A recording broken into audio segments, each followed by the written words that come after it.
সুষ্ঠু নির্বাচন আয়োজনে সেনাবাহিনীর ভূমিকা গুরুত্বপূর্ণ বললেন প্রধান উপদেষ্টা। ছাত্র জনতার আত্মত্যাগ কাজে লাগিয়ে উন্নত দেশ গড়ার প্রত্যয়। ভোটের মাধ্যমে গণতন্ত্র পুনরুদ্ধারে সজাগ থাকতে হবে বলছে বিএনপি। কারচুপির চেষ্টা হলে কঠিন পরিণতি, হুঁশিয়ারি জামায়াতের। তত্ত্বাবধায়ক ফিরে আসা ইতিবাচক বলছে সর্বস্তরের মানুষ। ব্যবস্থাকে প্রভাবমুক্ত ও বিতর্কের ঊর্ধ্বে রাখার পরামর্শ বিশেষজ্ঞদের। এবং 5.7 মাত্রার ভূমিকম্পে 3 জেলায় 6 মৃত্যু, আহত শতাধিক, বিভিন্ন স্থানে ব্যাপক ক্ষয়ক্ষতি।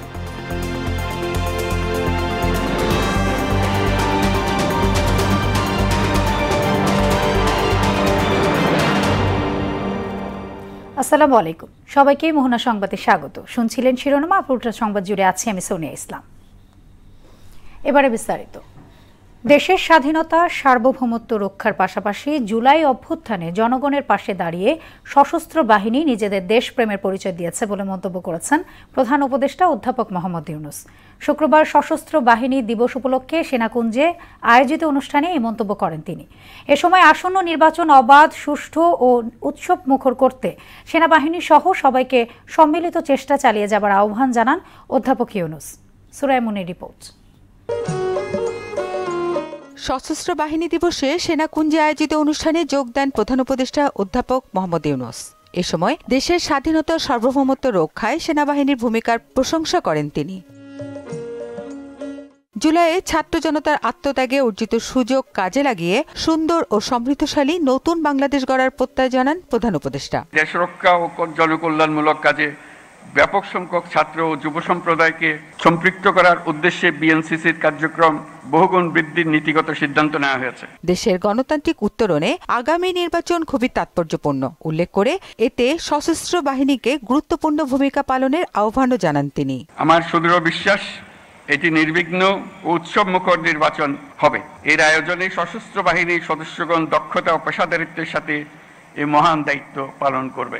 অনুষ্ঠানে মহান স্বাধীনতা যুদ্ধ ও 24-এর অভ্যুত্থানে শহীদদের স্মরণের পাশাপাশি ভূমিকম্পে হতাহতের ঘটনায় শোক ও দুঃখ প্রকাশ করেন প্রধান উপদেষ্টা। 2024-এর ছাত্র জনতার অভ্যুত্থান ও চলমান দেশ পুনর্গঠন ও সংস্কারের কাজেও সশস্ত্র বাহিনী বরাবরের মতোই মানুষের পাশে দাঁড়িয়ে অব্যাহতভাবে দেশের মানুষের আস্থার প্রতিদান দিয়ে যাচ্ছে। গণতান্ত্রিক ও নিয়মতান্ত্রিক নেতৃত্বের প্রতি অনুগত বাংলাদেশ সশস্ত্র বাহিনী তাদের পেশাগত দক্ষতা ও দেশপ্রেমের সমন্বয়ে দেশের জন্য ত্যাগ ও তৎপরতার এই ধারাবাহিকতা অক্ষুণ্ণ রাখবে। পরে ডক্টর মোহাম্মদ ইউনূসের সঙ্গে বিএনপি চেয়ারপারসন বেগম খালেদা জিয়ার একান্ত বৈঠক অনুষ্ঠিত হয়। এ সময় বেগম জিয়ার শারীরিক অবস্থার খোঁজ নেন সরকার প্রধান। সুরাইয়া মুন্নি, মোহনা সংবাদ, ঢাকা। ভারতে বসে পলাতক শেখ হাসিনা দেশে বিশৃঙ্খলা সৃষ্টির অপচেষ্টায় লিপ্ত রয়েছেন বলে অভিযোগ করলেন বিএনপির স্থায়ী কমিটির সদস্য ডক্টর AZM জাহিদ হোসেন। সকল চক্রান্ত মোকাবিলায় গণ অভ্যুত্থানের শক্তিকে ঐক্যবদ্ধ থাকার আহ্বান জানান তিনি। এ সময় আগামী নির্বাচনে ভোটাধিকার প্রয়োগের মাধ্যমে গণতন্ত্র পুনরুদ্ধারে সবাইকে সজাগ থাকার পরামর্শ দেন এই বিএনপি নেতা। তানজিদ ভুঁইয়ার প্রতিবেদন। জাতীয় বিপ্লব ও সংহতি দিবস উপলক্ষে শুক্রবার জাতীয় প্রেস ক্লাব মিলনায়তনে এ আলোচনার আয়োজন করে ঢাকা মহানগর মৎস্যজীবী দল। এতে দেশের যে কোনো সংকটে ঐক্যবদ্ধ থাকার প্রত্যয় জানান সংগঠনের নেতা কর্মীরা। একটি সুন্দর বাংলাদেশ বিনির্মাণে যদি প্রয়োজন হয় মৎস্যজীবী দল সামনে থেকে নেতৃত্ব দিবে, সে প্রত্যাশা, সে অভিপ্রায় ব্যক্ত করছি। বিএনপির স্থায়ী কমিটির সদস্য ডাক্তার AZM জাহিদ হোসেন বলেন, গণতন্ত্র ধ্বংস করে হাসিনা পালিয়ে যেতে বাধ্য হয়েছেন। স্বৈরাচার কর্তৃত্ববাদী সরকার দেশের অর্থনীতিকে ফোকলা করে দিয়ে দেশের সার্বভৌমত্বকে অলমোস্ট অন্য একটি দেশের হাতে তুলে দেওয়ার ষড়যন্ত্র করে আজকে তারা পালিয়ে গেছে। আর জাতি 5ই আগস্ট 24-এ যেমন ঐক্যবদ্ধ ছিল, আজকে যদি আমাদের মধ্যে কোনো বিভাজন হয় তাহলে লাভ হবে কাদের? লাভ হবে ওই পতিত বা পলায়নকৃত স্বৈরাচারের। গণতন্ত্র পুনরুদ্ধার ও ভোটাধিকার ফিরিয়ে আনার লড়াইয়ে সবাইকে ঐক্যবদ্ধ থাকার আহ্বান জানান তিনি। 26-এর মধ্য ফেব্রুয়ারি জাতীয় নির্বাচনে আজকে যদি এই রাজনৈতিক ঐক্যকে আমরা ধরে রাখতে পারি, মনে রাখতে হবে 14, 18, 24 জনগণ ভোট দিতে পারে নাই, জনগণের ভোটের দরকার পড়ে নাই। দলগুলোর মধ্যে বিভাজন সৃষ্টি হলে পরাজিত শক্তি মাথাচাড়া দিয়ে উঠতে পারে বলেও আশঙ্কা জানান তিনি। জনগণের কথা বলে জনগণের উপর নিজের কোনো মতামতকে চাপিয়ে দেওয়াকে আর যাই হোক গণতন্ত্র বলে না। তানজিদ ভুইয়া, মোহনা সংবাদ, ঢাকা। জাতীয় নির্বাচনে সরকার ও প্রশাসনকে নিরপেক্ষ থাকার আহ্বান জানিয়ে জামায়াতের সেক্রেটারি জেনারেল মিয়া গোলাম পরওয়ার বলেছেন, ভোট ডাকাতির চেষ্টা হলে কঠিন পরিণতি ভোগ করতে হবে। সকালে খুলনার ডুমুরিয়া উপজেলার শাহপুরে দলের ছাত্র গণজামায়াতে এই হুঁশিয়ারি দেন তিনি। বলেন, অনেকেই টাকা দিয়ে ভোট কেনার চেষ্টা করছে। দুর্নীতির টাকা দিয়ে সত্যের সৈনিকদের বিবেক কেনা যাবে না। ভয় ভীতি, টাকার খেলা ও অপপ্রচারে দাঁড়িপাল্লার জোয়ার থামানো যাবে না বলেও দাবি করেন এই জামায়াত নেতা। দিনের ভোট রাতে করলে কি পরিণতি হয় দেখেছেন না? প্রধান নির্বাচন কমিশনকে জেলে যেতে হয়েছে, প্রধান বিচারপতিকে জেলে যেতে হয়েছে, বায়তুল মোকাররমের খতিবকেও পালায় যাইতে হয়েছে। ফলে ওসি, ডিসি, এসপি এখন ওই আন্তর্জাতিক ট্রাইব্যুনালে পুলিশের কমিশনাররাও এখন চোখের পানি ফেলতেছে। এবারের নির্বাচনে যদি ভোট ডাকাতির চেষ্টা করেন, আপনাদেরও কিন্তু ওই পরিণতি বরণ করতে হবে। জনগণকে আপনারা নিরপেক্ষভাবে ভোট দেওয়ার জন্য আপনারা সাহায্য করবেন। তত্ত্বাবধায়ক ব্যবস্থা ফিরে আসাকে ইতিবাচকভাবে দেখছেন সাধারণ মানুষ। এই ব্যবস্থাতেই কেবল অবাধ সুষ্ঠু নির্বাচন সম্ভব বলেও মনে করছেন তারা। দলীয় সরকারের অধীনে অনুষ্ঠিত নির্বাচনে প্রশাসন ও আইন শৃঙ্খলা বাহিনীর পক্ষপাতিত্বে ভোটাররা স্বাধীনভাবে ভোটাধিকার প্রয়োগ করতে পারে না বলে মনে করেন তারা। তবে তত্ত্বাবধায়ক সরকারকেও রাজনৈতিক প্রভাবমুক্ত ও সব রকম বিতর্কের ঊর্ধ্বে থাকার পরামর্শ দেন রাষ্ট্রবিজ্ঞানীরা। আরও জানাচ্ছেন উষা ফেরদৌস। ক্ষমতাসীন দলের অধীনে নির্বাচনের বিশ্বাসযোগ্যতা নিয়ে প্রশ্ন ওঠার কারণেই বাংলাদেশের নির্বাচনী রাজনীতির ইতিহাসে তত্ত্বাবধায়ক সরকার বা কেয়ারটেকার সরকার ধারণার জন্ম।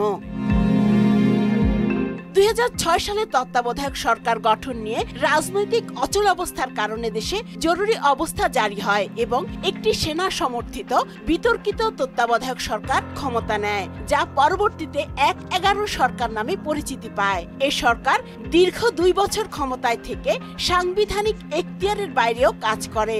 এমন প্রেক্ষাপটে 2011 সালের 10 মে সুপ্রিম কোর্টের আপিল বিভাগ ত্রয়োদশ সংশোধনীকে অবৈধ ঘোষণা করেন। এরপর ক্ষমতাসীন দলের অধীনেই 2014, 2018 ও 2024 সালে 3টি জাতীয় নির্বাচন অনুষ্ঠিত হয়। এই নির্বাচনের স্বচ্ছতা ও গ্রহণযোগ্যতা নিয়ে দেশ বিদেশে ব্যাপক বিতর্কের সৃষ্টি হয়। ফেয়ার ইলেকশনের ব্যাপারটা হচ্ছে পুরোপুরিভাবে ডিপেন্ড করে যে কাদের হাতে ন্যস্ত আছে ক্ষমতাটা।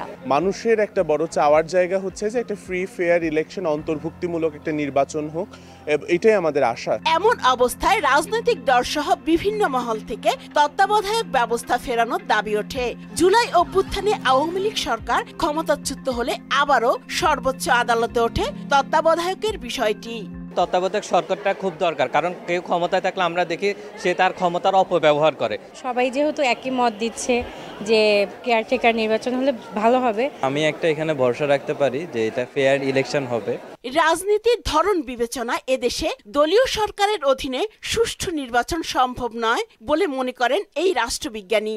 5 বছর যখন তার ক্ষমতার সীমাপূর্ণ হয়, তখন অবশ্যই একদম নিরপেক্ষ একটা বোর্ডের মাধ্যমে ইলেকশন কন্ডাক্ট করাটা বাংলাদেশের রাজনীতির যে সংস্কৃতি, যেটা আমি জানি না কবে নাগাদ সেটা ডেভেলপমেন্ট হবে, বাট যতদিন পর্যন্ত সেই ডেভেলপমেন্টের স্টেজে আমরা না পৌঁছাতে পারি ততদিন পর্যন্ত এইটা বাংলাদেশের রাজনৈতিক সংস্কৃতিতে খুবই গুরুত্বপূর্ণ, এটা দরকার। তত্ত্বাবধায়ক সরকারের গঠন প্রক্রিয়া যেন দলীয় প্রভাব মুক্ত থাকে সে বিষয়ে সতর্ক থাকার পরামর্শ দেন এই রাষ্ট্রবিজ্ঞানী।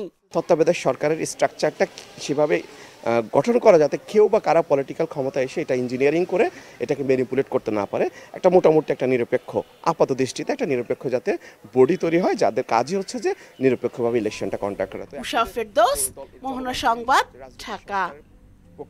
রাজধানী সহ দেশের বিভিন্ন স্থানে ভূকম্পন অনুভূত হয়েছে। শুক্রবার সকালে 10টা 40 মিনিটে দেখা দেয় এই ভূমিকম্প।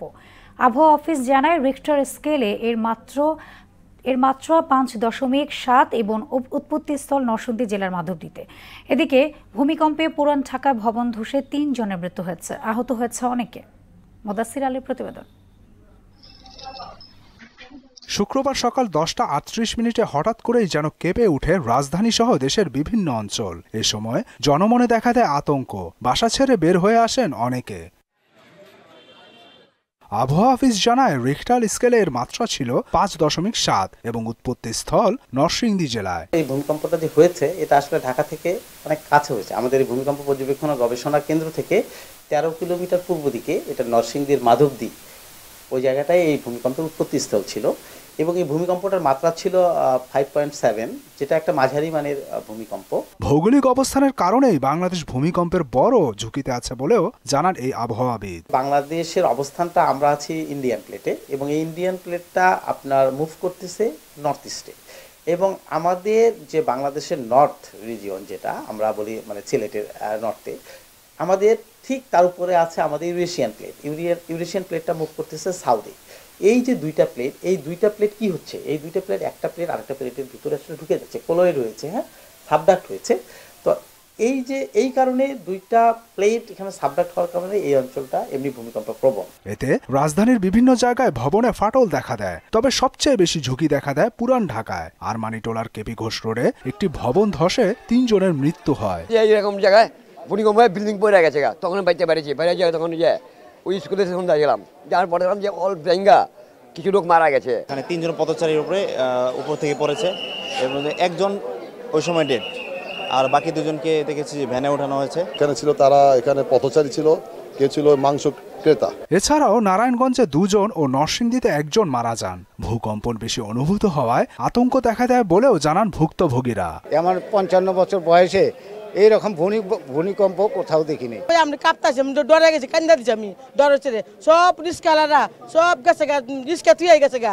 এদিকে আরমানিটোলার ঘটনায় হতাহতদের নিয়ে যাওয়া হয় মিটফোর্ড হাসপাতালে। সেখানে সৃষ্টি হয় এক হৃদয় বিদারক দৃশ্যের। ভাই নাকি বাজার করতে বের হয়েছিল ভাতিজাকে হাতে নিয়ে, এর ভিতরে ওই যে কষাই টলে যাচ্ছে মাংস কেনার জন্য, এর ভিতরে ওয়াল দোষে ওনাদের গায়ে পড়ছে, ওনারা মারা গেছে। আমার বোনের শোল্ডার ভেঙে গেছে, হাতের এই আঙ্গুলটা ভেঙে গেছে, আর চোখের নিচে হলো পাথর ঢুকছিল, সেটা বের করে সেলাই করে দিয়েছে। অন্যদিকে রাজধানীতে এক অনুষ্ঠানে ভূমিকম্পের বিষয়ে সবাইকে সতর্ক হওয়ার আহ্বান জানিয়ে এটি মোকাবিলায় দীর্ঘমেয়াদী পরিকল্পনার তাগিদ দেন পরিবেশ উপদেষ্টা সৈয়দা রিজওয়ানা হাসান। বারবার যে আমাদেরকে এই সতর্কবাণীটা দেয়া হচ্ছে, এইটাকে তো আমাদের আসলে বিবেচনায় নিয়ে প্রস্তুতিটা নেওয়া দরকার। মুদাসসির আলী, মোহনা সংবাদ, ঢাকা। ভূমিকম্পে দেশের বিভিন্ন স্থানে ভবন ধস সহ 6 জনের মৃত্যুর খবর পাওয়া গেছে। গাজীপুরের শ্রীপুরে ভূমিকম্পনে আতঙ্কিত হয়ে হুড়োহুড়ি করে নামতে ডেনিমেক নামক কারখানায় অর্ধশতাধিক শ্রমিক আহত হয়েছেন। তাদের শ্রীপুর উপজেলা স্বাস্থ্য কমপ্লেক্সে চিকিৎসা দেওয়া হচ্ছে। এদিকে নরসিংদীতে ভূমিকম্পে মাটির দেয়াল ধসে চাপা পড়ে বৃদ্ধের মৃত্যু ও জেলা জুড়ে অন্তত 55 জন আহত হয়েছে। নারায়ণগঞ্জের বিভিন্ন এলাকায় ভূমিকম্পে একাধিক ভবনে ফাটল দেখা দেয়া সহ অনেকেই আহত হয়েছে। ভূমিকম্পে দেয়াল ধসে নিহত স্যার সলিমুল্লাহ মেডিকেল কলেজের 52তম ব্যাচের শিক্ষার্থী রাফিউল ইসলাম ও আহত নুসরাত আক্তারকে দেখতে আজ স্যার সলিমুল্লাহ মেডিকেল কলেজ হাসপাতালে যান বিএনপির স্বাস্থ্য বিষয়ক সম্পাদক ডক্টর মোহাম্মদ রফিকুল ইসলাম। তার সঙ্গে ছিলেন কলেজের অধ্যক্ষ ডক্টর মোহাম্মদ মাজহার শাহীন। এ সময় তিনি চিকিৎসাধীন নুসরাত আক্তারের শারীরিক অবস্থার খোঁজ নেন ও চিকিৎসা নিশ্চিতে কর্তৃপক্ষকে অনুরোধ জানান।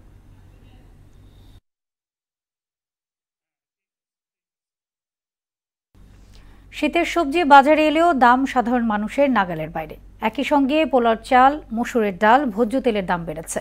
স্থিতিশীল রয়েছে মাংসের বাজার। সরবরাহ বৃদ্ধি পেলেও দাম কমেনি মাছের। আরও জানাচ্ছেন এমআর আসাদ। সাপ্তাহিক ছুটির দিনে বাজারে বাড়ে ক্রেতা সমাগম। শীতের আমেজের সঙ্গে তাল রেখে বাজারে আসতে শুরু করেছে হরেক রকম সবজি, তবে দাম অনেক বেশি। এছাড়াও দাম বেড়েছে পোলাও চাল, মসুর ডাল ও ভোজ্য তেলের। পোলাও চালের দাম মনে করেন কেজিতে 10 টাকা বাড়ছে, 115-20 টাকা বিক্রি করছে। এখন মনে করেন 20 টাকা বেচা যায়, বেচলে থাকে না, এখন 30 টাকা বেচতে হয়। তারপর মসুর ডাল 130 টাকা কেজি ছিল, সেই মসুর ডাল হচ্ছে 160 টাকা। সরষের দাম একটু বাড়তি আছে, 90 টাকা কেজি। উচ্ছের দামও বাড়ছে, 100 টাকা কেজি। কম ছিল, ধনিয়ার দাম কম আছে আপনার, আর মরিচের দাম একটু কমছে, ভেন্ডির দাম কমছে, শাকের দাম কমছে আর কি। 100 টাকার উপরে কোন সবজি আছে? 100 টাকার উপরে আপনার বেগুন আছে, বেগুন আছে, বরবটি আছে, টমেটো আছে, গাজর আছে। স্বস্তি কিছুটা আছে মাংসের বাজারে। গেল কয়েক সপ্তাহ থেকে এ বাজারে দাম বাড়েনি, ব্রয়লার মুরগির দামও কমেছে। দেশি মুরগি এতদিন ধরে আমরা 600 টাকা 620 টাকা বেচছি, আজকে হলো দেশি মুরগি 550 টাকা, কেজিতে 50-60 টাকা কমছে।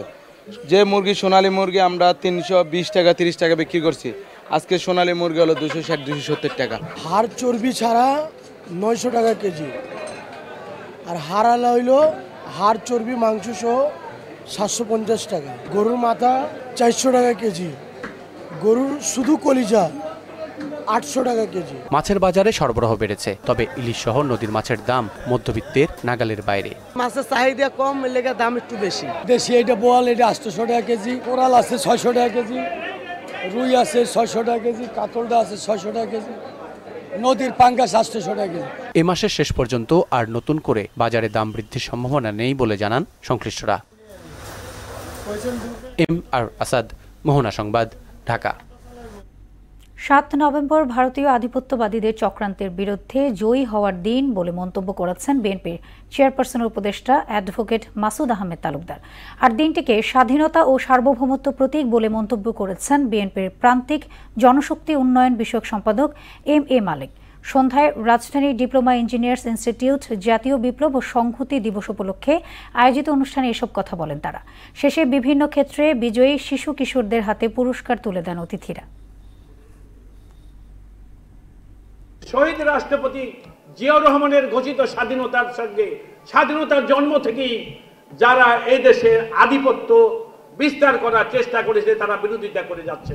আগামী ত্রয়োদশ সংশোধন নির্বাচনে যেন মানুষের আকাঙ্ক্ষা অনুসারে মানুষের ভোট মানুষ দিয়ে বাংলাদেশ জাতীয়তাবাদী দল যে নিরন্তর আন্দোলন করে গেছেন রাষ্ট্র ক্ষমতায় জনগণের সরকার, সেই জনগণের সরকার প্রধান হিসাবে যেন তিনি আমাদের দেশকে সেবা করতে পারেন। 7 নম্বর ছিল আমাদের স্বাধীনতার প্রতীক, 7 নম্বর ছিল সার্বভৌমত্বের প্রতীক, 7 নম্বর ছিল আমাদের অস্তিত্বের প্রতীক। 7 নম্বর যদি আসতো তাহলে আজকে আমরা এই দেশের স্বাধীনতা সার্বভৌমত্বের কথা বলতে পারতাম না।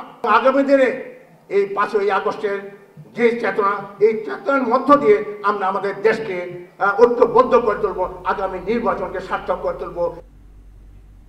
বাংলাদেশে একটা গোষ্ঠী কখনো আইন মানতে চায় না বলে মন্তব্য করেছেন পরিবেশ, বন ও জলবায়ু পরিবর্তন মন্ত্রণালয়ের উপদেষ্টা সৈয়দা রিজওয়ানা হাসান। আদিবাসী খাদ্য ও শস্য মেলার উদ্বোধন অনুষ্ঠানে এই কথা বলেন তিনি। জানান, পাহাড় কেটে যে ইট ভাটা তৈরি করা হচ্ছে তা বন্ধে রাষ্ট্র কাজ করছে।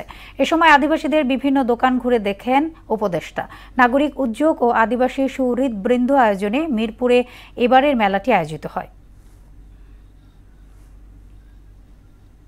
10 বছর আগে টোল আদায় বন্ধ করা হলেও নীলফামারীর তিস্তা ব্যারেজে বন্ধ হয়নি ভারী যান চলাচল।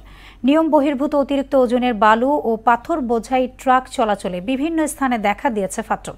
যান চলাচল নিয়ন্ত্রণে দ্রুতই ওজন স্কেল স্থাপনের চেষ্টা চলছে বলেও অভিযোগ করেছেন বলে জানিয়েছেন কর্তৃপক্ষ। মইনুল হকের প্রতিবেদন, জানাচ্ছেন সিফাত রহমান জেসি। নীলফামারীর তিস্তা ব্যারেজ দিয়ে অতিরিক্ত ওজনের যানবাহন চলাচলে বিভিন্ন স্থানে ফাটল দেখা দিলেও বুড়িমারি থেকে পাথর ও বালু বোঝাই ট্রাক চলছে নিয়মিত। ব্যারেজে ব্যারিকেড দিয়েও থামানো যাচ্ছে না এসব ভারী যান। ক্ষতির পরিমাণ কমাতে ডালিয়া উন্নয়ন কর্তৃপক্ষ 10 বছর আগে টোল আদায় বন্ধ করলেও থামানো যাচ্ছে না ভারী যানবাহন চলাচল। আইন অমান্য করে পাথর ও বালু বোঝাই ট্রাক চলাচল করলেও কর্তৃপক্ষের যথাযথ নজরদারির অভাবে ক্ষতিগ্রস্ত হচ্ছে তিস্তা ব্যারেজ বলে অভিযোগ স্থানীয়দের। তিস্তা ব্রিজের উপর দিয়ে ট্রাক চলতে ট্রাকের ক্ষতি, এই যে রোডের ক্ষতি হবে। এর আগে দেখা গেছিল যে ফাটা হয়েছিল, এর কারণে তিস্তা ব্রিজে গাড়ি ঘোড়া বন্ধ করে দিয়েছিল। ভারী পাথর ট্রাক বালু নিয়ে ব্যারেজের উপর দিয়ে যায়, বুড়িমারি থেকেই ট্রাকগুলো তিস্তা ব্যারেজ দিয়ে আসতেছে, পাথরের ট্রাক। এই জন্যে আপনার মানে ব্রিজটার ক্ষতি হইতেছে। এটা সরকারের প্রতি আবেদন যে এই ট্রাকগুলো না আসলে ব্রিজটা ভালো থাকবে। ব্যারেজের 2 ধারে ওজন স্কেল বসানোর মাধ্যমে যানবাহন চলাচল নিয়ন্ত্রণের আশ্বাস দিলেন নির্বাহী প্রকৌশলী। আমাদের মেকানিক্যাল ডিভিশনের মাধ্যমে আমরা আমাদের তিস্তা ব্যারেজের 2 পাশে ওয়েট স্কেল তৈরি করতেছি। ওটা অলরেডি এস্টিমেট মানে ওরা করা হয়ে গেছে, শীঘ্র টেন্ডার হবে। এটা যদি হয়ে যায় তাহলে আমরা আমাদের এখান থেকে ট্রাকগুলোকে র্যান্ডমলি চেক করতে পারবো। কার্যকরী পদক্ষেপ গ্রহণের মাধ্যমে তিস্তা ব্যারেজের মতো গুরুত্বপূর্ণ স্থাপনা রক্ষার দাবি নীলফামারীবাসীর। সিফাত রহমান জেসি, মোহনা সংবাদ। আন্তর্জাতিক সংবাদ। গাজায় বিমান হামলা চালিয়ে হামাসের 5 যোদ্ধাকে হত্যা করেছে দখলদার ইসরায়েল। ইসরায়েলি প্রতিরক্ষা বাহিনীর নাহাল ব্রিগেড এই হামলা চালায়। তারা দাবি করেছে হামাসের যোদ্ধারা সুড়ঙ্গ থেকে বের হয়ে ইসরায়েলি সেনাদের দিকে এগিয়ে আসছিল, যা ইসরায়েলি সেনাদের জন্য ঝুঁকির কারণ হয়ে যায়। এই কারণে তাদের লক্ষ্য করে বিমান হামলা চালানো হয়েছে। এদিকে ভারতের কাছে $92.8 মিলিয়ন মূল্যের জ্যাভলিন মিসাইল সিস্টেম সহ বিভিন্ন সামরিক সরঞ্জাম বিক্রির অনুমোদন দিয়েছে মার্কিন যুক্তরাষ্ট্র। এই বিক্রয় চুক্তি ভারতের প্রতিরক্ষা ব্যবস্থা শক্তিশালী করবে। কনসালটেন্সি খাতের ইতিবাচক উদ্যোগ এবং পেশাজীবীদের মধ্যে পারস্পরিক সম্পর্ক উন্নয়নে শুরু হলো admission platform fact cap cricket টুর্নামেন্টের 8ম আসর। সকালে foreign admission and career consultants association আয়োজিত শ্যামলী ক্লাব প্লে গ্রাউন্ডে খেলার উদ্বোধন করেন কমার্স ব্যাংকের উপব্যবস্থাপনা পরিচালক জহিরুল আলম। এই সময় অন্যদের মধ্যে আরও উপস্থিত ছিলেন ফ্যাক্ট ক্যাবের senior vice president Bashir Ahmed, general secretary Mehedi Hasan সহ অন্যান্যরা। শেষ করব মোহনা সংবাদ, যাবার আগে শিরোনামগুলো আরও একবার।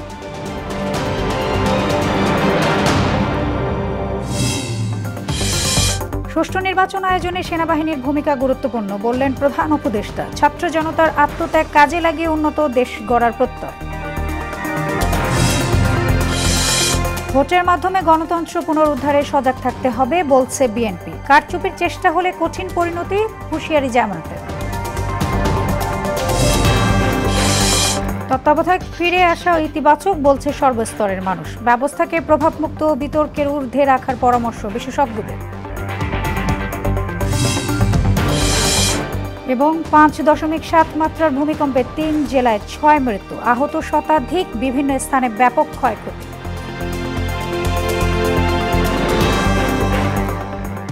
এই ছিল মোহনা সংবাদে। পরবর্তী সংবাদ রাত 12টায়। মোহনার সবশেষ খবর জানতে ভিজিট করুন www.mona.tv। সংবাদ দেখতে পারেন ফেসবুক, ইউটিউবে। এতক্ষণ সঙ্গে থাকার জন্য ধন্যবাদ সবাইকে।